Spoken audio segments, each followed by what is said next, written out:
नमस्कार साथियों, आप देख रहे हैं बिहार समाचार, जहां आपको मिलती है बिहार की दिन भर की ताजा और बड़ी खबरें। आज की पहली खबर, नीतीश यादव बोले 2030 में 200 सीटें जीतने का लक्ष्य रखें। बिहार में नई सरकार के गठन के बाद जनता दल यूनाइटेड ने की बैठक सीएम हाउस में हुई। मीटिंग में विधायक दल का नेता चुनने के लिए नीतीश कुमार को अधिकृत किया गया है। नीतीश कुमार ने कहा है कि मैं पूरे बिहार का दौरा करूंगा, आप लोग चिंता मत कीजिए, सब अच्छा होगा। मैं जैसे पहले काम करता था वैसा ही काम करता रहूंगा। बैठक के बाद अनंत सिंह ने बताया कि मीटिंग में नीतीश कुमार ने विधायकों से अपने अपने क्षेत्र में काम करने को कहा है। उन्होंने अगली बार 200 सीटें जीतने का लक्ष्य रखकर मेहनत करने को कहा है। निशांत कुमार को लेकर कोई चर्चा नहीं हुई। बिहार में रोड एक्सीडेंट में घायलों का होगा मुफ्त इलाज। बिहार सरकार ने रोड एक्सीडेंट के शिकार लोगों के लिए एक बड़ा सुरक्षा कवच तैयार किया है। अब रोड एक्सीडेंट के बाद शुरुआती कीमती समय यानी गोल्डन ओवर में इलाज के लिए आपको अपनी जेब नहीं ढीली करनी होगी। उप मुख्यमंत्री विजय कुमार चौधरी ने परिवहन विभाग की समीक्षा बैठक में जो बड़े ऐलान किए वह आम लोगों की जान बचाने में मील का पत्थर साबित होंगे। बिहार के गांवों की सोलर एनर्जी से बदलेगी सूरत। बिहार के हर जिले में एक गांव को मॉडल सोलर विलेज के रूप में डेवलप किए जाने की प्लानिंग की गई है। अब तक 11 गांवों को शॉर्टलिस्ट किया गया है। पीएम सूर्य घर मुफ्त बिजली योजना के तहत लोगों को फायदा मिल सकेगा। जानकारी के मुताबिक इस योजना को लागू करने के लिए Bihar renewable energy development agency ने सभी जिलों के डीएम से संभावित गाँवों की लिस्ट मांगी है। पुलिस टीम पर हमला, 3 जवान घायल। जमुई के टाउन थाना क्षेत्र स्थित खैरमा यादव टोला में सोमवार सुबह पुलिस टीम पर हमला हुआ। फरार आरोपी को पकड़ने गई टीम पर हुए इस हमले में 2 सब इंस्पेक्टर सहित 3 पुलिसकर्मी घायल हो गए। सभी घायलों को इलाज के लिए सदर अस्पताल में भर्ती कराया गया है। घायल पुलिसकर्मियों की पहचान टाउन थाना में तैनात सुनील कुमार, रणवीर कुमार और विक्रम कुमार के रूप में हुई है। इस झड़प में मुख्य आरोपी ढेबू यादव भी घायल हुआ है। दरभंगा में आज से अतिक्रमण पर चलेगा बुलडोजर। दरभंगा शहर में अतिक्रमण के खिलाफ प्रशासन ने सख्त रुख अपनाया है। सदर एसडीएम विकास कुमार ने स्पष्ट किया है कि शहर में चल रहे विकास काम में अवैध कब्जे बड़ी बाधा बन रहे हैं, जिन्हें हटाने के लिए सोमवार से विशेष बुलडोजर अभियान चलाया जाएगा। प्रशासन के मुताबिक यह अभियान लोहिया चौक से पंडासराय तक बड़े पैमाने पर चलाया जाएगा। इस दौरान सड़क चौड़ीकरण, आरओबी निर्माण और अन्य विकास योजनाओं में बाधा बन रहे अतिक्रमणों को हटाया जाएगा। चांदी आज 1214 बढ़कर 2,51,000 पर पहुंची। India Boolean and jewellers association के मुताबिक 10 ग्राम 24 कैरेट सोना 347 रूपए बढ़कर 1,52,000 रूपए पहुंच गया है। वहीं 1 किलो चांदी 1,214 रूपए बढ़कर 2,51,000 रूपए पर पहुंच गई है। जेडीयू विधायक दल का नेता चुना जाना है, इसे लेकर आज बैठक बुलाई गई है। ऐसे में एक अणे मार्ग में जेडीयू के विधायकों का जमावड़ा लगना शुरू हो गया है। बिहार के दोनों नए उप मुख्यमंत्री विजय चौधरी और विजेंद्र यादव, विधायक अनंत सिंह, महेश्वर हजारी समेत अन्य नेता पहुंच गए हैं। नीतीश कुमार के इस्तीफे के बाद जेडीयू का चेहरा कौन होगा, इस पर सस्पेंस बरकरार है। जनगणना के नाम पर हो सकता है आपके साथ स्कैम। 1 अप्रैल 2026 से देश के कई राज्यों में जनगणना शुरू हो चुकी है। इसका पहला फेज 30 सितंबर 2026 तक चलेगा। इस दौरान house listing, self enumeration, online जनगणना और घर घर जाकर डेटा कलेक्ट किया जाएगा। इसके लिए जनगणना कर्मी, एन्यूमरेटर आपके घर आएंगे और उनके पास सवालों की लंबी लिस्ट होगी। साइबर सिक्योरिटी एक्सपर्ट्स ऐसी आशंका जता रहे हैं कि स्कैमर्स जनगणना के नाम पर ठगी कर सकते हैं। जनगणना कर्मी कौन से सवाल नहीं पूछ सकते? जनगणना कर्मी आपकी फाइनेंशियल, बैंकिंग और पर्सनल डिटेल्स नहीं मांग सकते हैं। नीचे ग्राफिक में देखिए जनगणना कर्मी कौन सी डिटेल्स नहीं पूछ सकते हैं। बिहार के 9 जिलों में लू जैसे हालात, तापमान 40 डिग्री सेल्सियस पार। बिहार के कई जिले भीषण गर्मी की चपेट में हैं। 9 जिलों का अधिकतम तापमान 40 डिग्री सेल्सियस के पार पहुंच गया है। इनमें 4 जिलों का पारा 43 डिग्री के करीब दर्ज किया गया। रविवार को 43 डिग्री के साथ रोहतास सबसे गर्म जिला रहा। वहीं कैमूर में 42.9, गयाजी में 42.8 और बक्सर में 42.7 डिग्री तापमान दर्ज किया गया। वहीं औरंगाबाद में तापमान 41.9 41.8 डिग्री, नालंदा में 41.5 डिग्री, जबकि शेखपुरा में तापमान 41.1 डिग्री रहा। इन इलाकों में लू जैसे हालात हैं। किशनगंज में अवैध लेन देन पर 5 ठिकानों पर छापा। किशनगंज में रविवार को 5 अलग अलग जगहों पर डीएम के आदेश पर छापेमारी की जा रही है। अवैध लेन देन और संदिग्ध फाइनेंशियल गतिविधियों के खिलाफ कार्रवाई जारी है। अलग अलग प्रशासनिक टीम दबिश दी है। छापेमारी के दौरान संबंधित लोगों के बैंक खातों, वित्तीय दस्तावेजों और अन्य रिकॉर्ड की गहन जांच की जा रही है। सूत्रों के मुताबिक शुरुआती जांच में कुछ अहम दस्तावेज हाथ लगे हैं, जिनसे संदिग्ध लेन देन के नेटवर्क का खुलासा हो सकता है। महिला आरक्षण पर बोलते रहे सम्राट सभा से निकलती रही महिलाएं। महिला आरक्षण बिल को लेकर बीजेपी की महिला मोर्चा की ओर से जन आक्रोश महिला सम्मेलन किया गया। हाथों में तिरंगा लिए पटना के गांधी मैदान स्थित कारगिल चौक पर करीब 10,000 महिलाएं पहुंची। उनके हाथों में पोस्टर भी था, जिन पर लिखा था नारी शक्ति की झूठी कहानी, कांग्रेस की आदत पुरानी। इसके साथ ही महिलाएं लगातार नारे लगाती रहीं। राजद कांग्रेस का हुआ है मेल, महिलाएं निकालेंगी अब इनका तेल। बिहार में ई स्पोर्ट्स चैंपियनशिप के लिए रजिस्ट्रेशन शुरू। बिहार के युवाओं में ई स्पोर्ट्स का काफी क्रेज देखने को मिलता है। इसे लेकर पटना में Bihar state open e sports championship का आयोजन किया जाएगा। इसके लिए रजिस्ट्रेशन शुरू हो चुकी है, जिसकी आखिरी तारीख 2 मई है। यह ई स्पोर्ट्स का तीसरा संस्करण है, जो 4 मई से शुरू होगी। इसमें पुल प्राइस 5.75 लाख रुपए रखा गया है। इस ई स्पोर्ट्स में 5 तरह के गेम में प्रतिभागी हिस्सा लेंगे, जिसमें chess.com, eFootball, EAFC 26, BGMI, street fighter 6 जैसे गेम शामिल है। भागलपुर के एजेंसी में गैस उपभोक्ताओं ने किया हंगामा। भागलपुर के सुल्तानगंज शहर में घरेलू गैस सिलेंडर की किल्लत दूसरे दिन भी बनी रही, जिससे आम उपभोक्ताओं को भारी परेशानी का सामना करना पड़ा। रविवार को शहर के इंडिया अनुराधा गैस गोदाम पर सुबह से ही सैकड़ों की संख्या में लोग गैस सिलेंडर लेने के लिए पहुंच गए और लंबी कतारें लग गईं। उपभोक्ता सुबह 9 बजे से ही तपती धूप में खड़े रहे, लेकिन 5 से 6 घंटे बीत जाने के बावजूद अधिकांश लोगों को गैस सिलेंडर नहीं मिल सका। स्थिति तब और बिगड़ गई, जब लंबे इंतजार के बाद भी वितरण व्यवस्था सुचारू नहीं हो पाई और लोगों में आक्रोश बढ़ने लगा। BPSCA EDO एग्जाम में ब्लूटूथ के इस्तेमाल पर एक्शन तेज। बिहार लोक सेवा आयोग की परीक्षाओं में सेंधमारी करने वाले शातिर अब भी अपनी हरकतों से बाज नहीं आ रहे हैं। ताजा मामला सहायक शिक्षा विकास पदाधिकारी पद के लिए आयोजित परीक्षा का है, जहां मुन्ना भाई स्टाइल में नकल करने की कोशिश ने पूरे प्रशासनिक महकमे को अलर्ट कर दिया है। अलग अलग एग्जाम सेंटर पर ब्लूटूथ डिवाइस के साथ पकड़े गए 2 अभ्यर्थी के बाद अब आयोग एक्शन मोड में आ गया है। बिहार में राजस्व कर्मचारी अब कहलाएंगे असिस्टेंट रेवेन्यू ऑफिसर। बिहार में सालों से जमीन जायदाद के कागजात को संभालने वाले राजस्व कर्मचारी अब एक नई पहचान के साथ नजर आएंगे। विभाग और हड़ताली कर्मचारियों के बीच हुई हाई प्रोफाइल मीटिंग में न केवल पदनाम बदलने पर सहमति बनी है, बल्कि निलंबन वापसी के भी आदेश जारी हो गए हैं। गया जी में पुलिस पर हमला, गाड़ी में तोड़फोड़। गया जी में अवैध बालू खनन के खिलाफ कार्रवाई करने पहुंची पुलिस टीम पर उग्र लोगों ने हमला कर दिया। बालू लोडेड ट्रैक्टर का छुड़ा लिया। इस दौरान पुलिस की गाड़ी में भी तोड़फोड़ की गई है। कुछ पुलिस कर्मियों को हल्की चोटें भी आई हैं। मौके से 6 लोगों को हिरासत में लिया गया है। कार्रवाई के डर से गाँव से बड़ी संख्या में लोग फरार हो गए हैं। कई घरों में ताला लटका पड़ा है। घटना परैया प्रखंड के बैकटपुर की है। NTPC में इंटर्नशिप योजना के तहत 3000 से अधिक वैकेंसी। सरकारी कंपनी में काम का अनुभव हासिल करने वाले युवाओं के लिए NTPC एक शानदार अवसर लेकर आया है। प्रधानमंत्री इंटर्नशिप योजना के तहत NTPC ने 3000 से अधिक पदों पर आवेदन आमंत्रित किए हैं। उद्देश्य युवाओं को ऊर्जा क्षेत्र के साथ जोड़ना और उन्हें प्रमाणित कार्य अनुभव प्रदान करना है।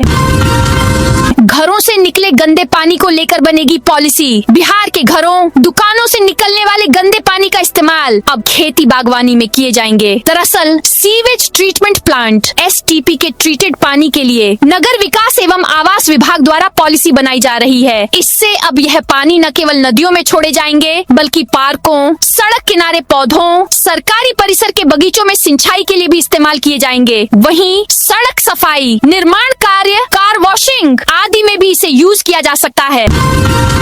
गया जी के भुसुंडा में लगी आग, 9 दुकानें जलकर राख। गया जी के भुसुंडा मेला स्थल के पास रविवार देर रात आग लग गई। देखते ही देखत विकराल रूप धारण कर लिया। जब लोग कुछ समझ पाते उससे पहले ही लपटों ने पूरी लाइन को अपनी चपेट में ले लिया। 9 दुकानें जलकर राख हो गई। करीब 50 लाख का नुकसान हुआ है। सबसे बड़ी बात यह है कि 6 घंटे बीत जाने के बाद भी स्थानीय स्तर के कोई अधिकारी मौके पर पीड़ितों का हाल जानने नहीं पहुंचे, जिससे लोगों में नाराजगी साफ दिखी। घटना मुफस्सिल थाना क्षेत्र की है।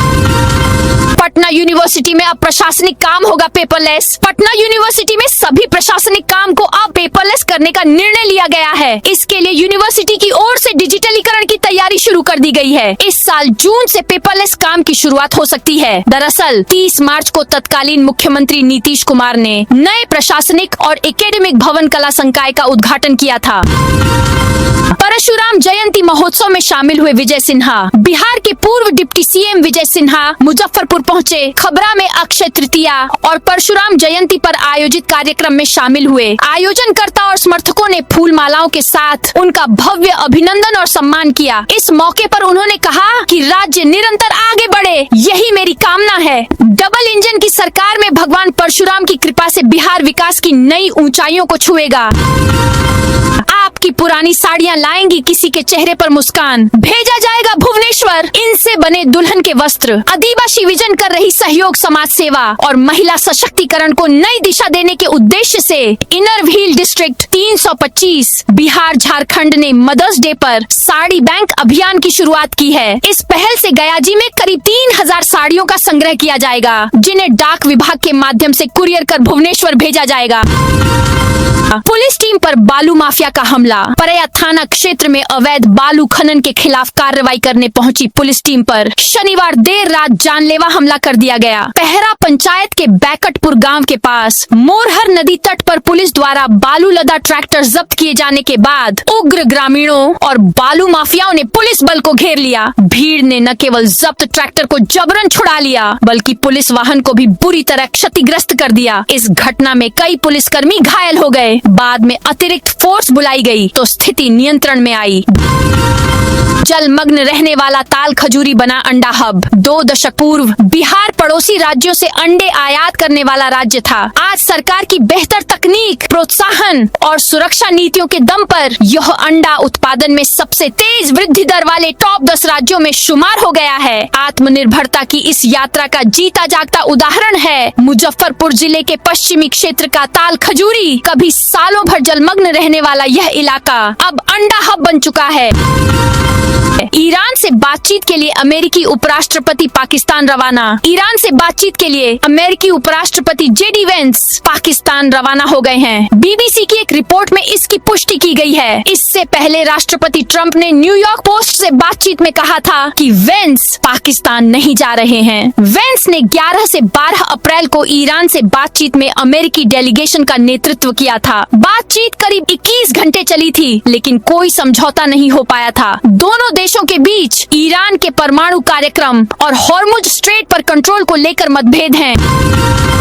सीमांचल बारिश से भीगा, दक्षिण में लू जैसे हालात। राज्य में मौसम 2 हिस्सों में बंटा नजर आ रहा है। सीमांचल के जिलों में बारिश से राहत मिली, वहीं दक्षिण और पश्चिम बिहार में गर्मी का असर तेज बना हुआ है। मौसम विभाग के अनुसार अगले 3 से 4 दिनों तक यही ट्रेंड जारी रहने की संभावना है। पटना में रविवार को अधिकतम तापमान 39.3 डिग्री रहा, जिससे दिन भर गर्मी का असर बना रहा।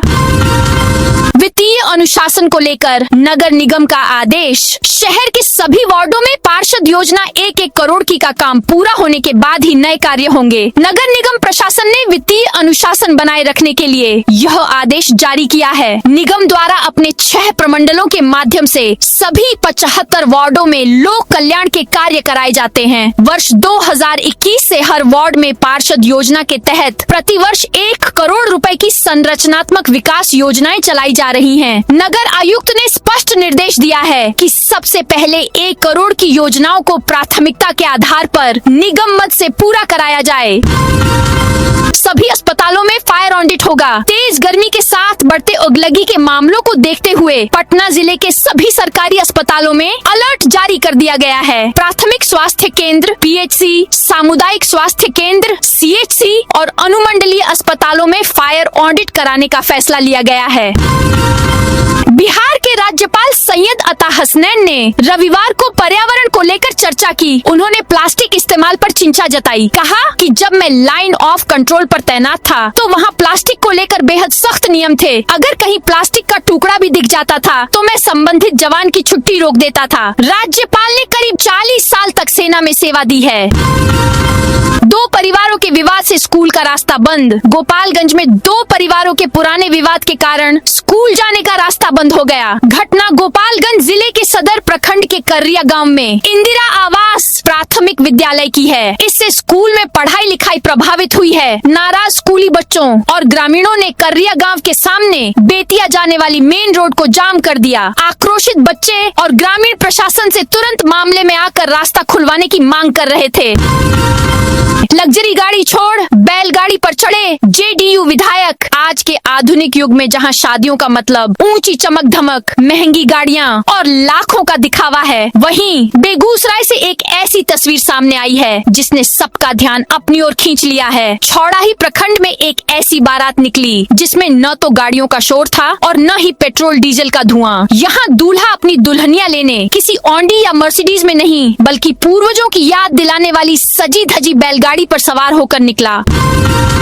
मधुबनी के सीमावर्ती बाजारों में सन्नाटा। नेपाल की नई सरकार ने भारत से नेपाल ले जाए जाने वाले 100 रुपये से अधिक मूल्य के सामान पर अनिवार्य टैक्स लगाने का नियम लागू किया है। इस नियम के कारण मधुबनी जिले के सीमावर्ती बाजारों में कारोबार पूरी तरह ठप हो गया है। नेपाल सरकार की इस नई कस्टम नीति का देश के भीतर भी विरोध शुरू हो गया है। जनकपुर धाम के लोगों ने इस पर तत्काल रोक लगाने की मांग की है। भिट्ठा मोड़, सिरहा और जनकपुर सहित कई स्थानों पर लोग नई कस्टम नीति के विरोध में सड़कों पर उतर आए हैं और इसे वापस लेने की मांग कर रहे हैं। रेलवे ने 11 समर स्पेशल ट्रेनें चलाने की घोषणा की। गर्मी की छुट्टियों में यात्रियों की बढ़ती भीड़ को देखते हुए रेलवे ने 11 समर स्पेशल ट्रेनें चलाने का फैसला किया है। इन ट्रेनों के संचालन से बिहार, झारखंड, पश्चिम बंगाल सहित कई राज्यों के यात्रियों को बड़ी राहत मिलेगी। बेगूसराय में बनेगा नया court campus. Patna high court के मुख्य न्यायाधीश संगम कुमार साहू ने 5 वर्षों से अधिक समय से लंबित मामलों के शीघ्र निपटारा करने के निर्देश दिए हैं। इसके साथ ही केस प्रबंधन प्रणाली का कड़ाई से अनुपालन सुनिश्चित करने को कहा है। उन्होंने न्यायिक कार्यों में तेजी लाने और वादियों को समयबद्ध न्याय सुनिश्चित करने पर जोर दिया।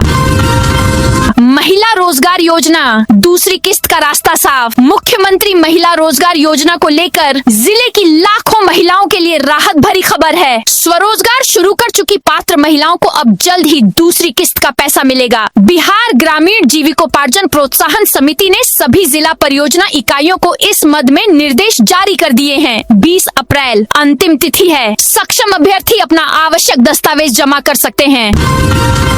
राजगीर में सजेगा रग्बी का महाकुंभ। बिहार की ऐतिहासिक धरती एक बार फिर खेल जगत की चमक बिखेरने के लिए तैयार है। राजगीर स्पोर्ट्स कॉम्प्लेक्स में senior national rugby sevens championship पुरुष का भव्य आयोजन होने जा रहा है। रग्बी इंडिया की ओर से आयोजित इस प्रतिष्ठित प्रतियोगिता के लिए जारी किए गए संशोधित कार्यक्रमों ने खेल प्रेमियों के बीच उत्साह की लहर बढ़ा दी है। इस 2 दिवसीय टूर्नामेंट में देश भर की कुल 26 टीमें शिरकत करेंगी, जिन्हें 9 अलग अलग पूल में विभाजित किया गया है।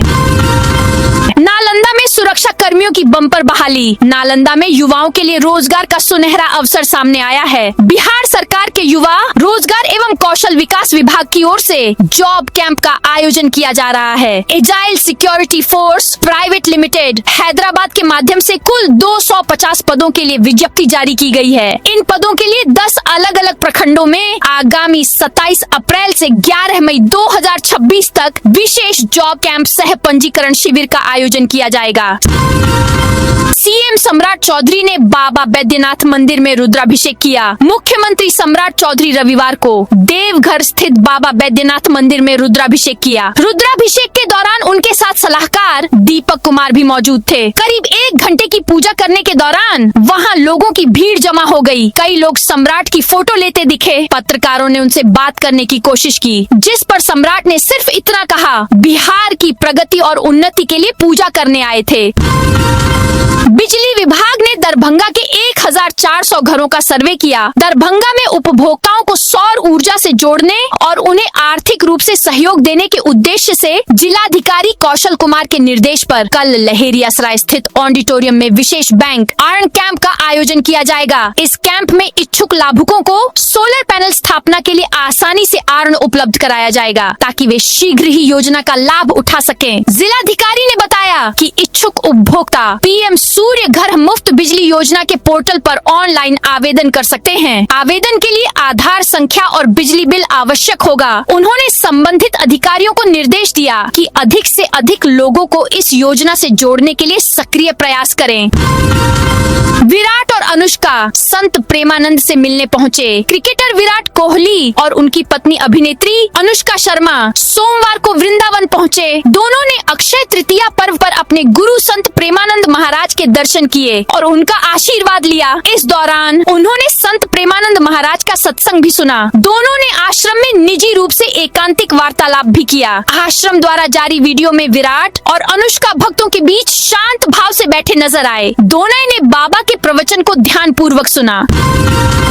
लश्कर ए तैयबा के आतंकी ने जयपुर में निकाह किया था। लश्कर ए तैयबा के आतंकी उमर हारिस उर्फ खरगोश ने पहचान बदलकर जयपुर में निकाह किया था। निकाह के लिए फर्जी दस्तावेज बनवाए, इन डॉक्यूमेंट का इस्तेमाल कर भारतीय पासपोर्ट बनवाया, फिर देश से भाग निकला। भागने के बाद उसके सऊदी अरब में छिपने का ठिकाना बनाने की आशंका है। अंतर्राष्ट्रीय आतंकी मॉड्यूल की जांच में इस पूरे मामले का खुलासा हुआ है। जांच एजेंसियों के अनुसार आतंकी उमर हारिस साल 2012 में पाकिस्तान से जम्मू कश्मीर में घुसपैठ कर आया था। लंबे समय तक सिक्योरिटी एजेंसियों से छिपकर घाटी में अपनी जड़ें मजबूत करता रहा। ठिकाने बदलने के चलते उसे खरगोश कोड नेम दिया गया था। तो दोस्तों, ये थी आज बिहार की दिन भर की ताजा और बड़ी खबरें। अब कल मिलते हैं नई खबरों के साथ।